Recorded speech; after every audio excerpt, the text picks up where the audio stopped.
So when we get into the dopest history of things, it gets a little tricky sometimes, because the dopest history really applies to us, black people.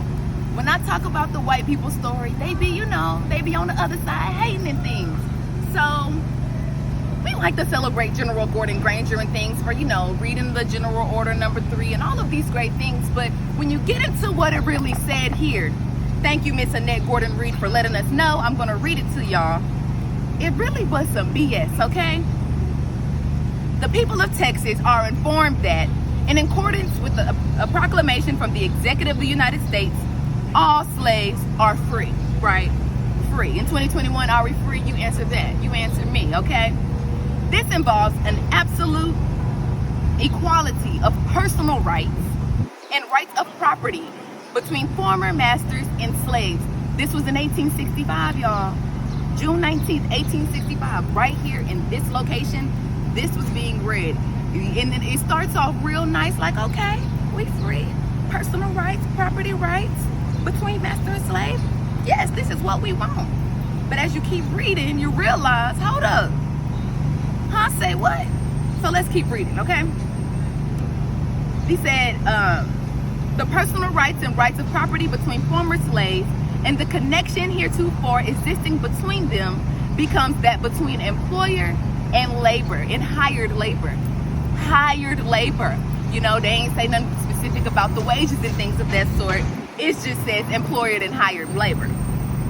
The freedmen are advised. So listen, this is where it gets a little tricky. To put the little asterisk right here on you're free, okay? The freedmen are advised to remain at their present homes, the plantations, and work for wages. So you telling me I've been locked up against my will all this time? Y'all been selling my kids, killing my kids, my husband. All you've been doing all the worst things. You've been raping me and all of these things.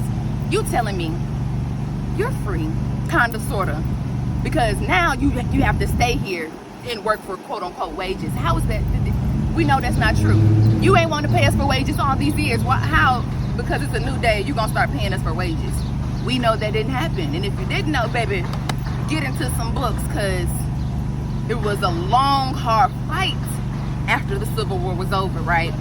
Listen to this. They are informed they will not be allowed to collect at military posts, and they will not be supported in idleness either there or elsewhere. They are informed. They was trying to cover their ass to say, we about to do some whole shit, but we told y'all that we some, so y'all informed. Don't be out here, trying to be free, because we don't support that.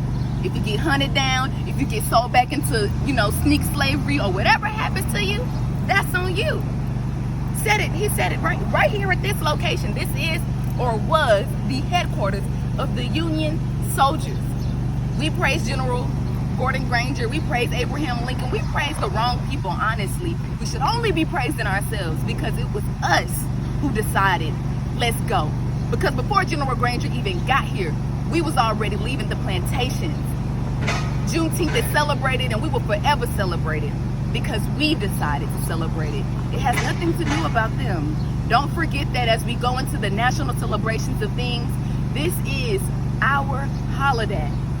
Okay?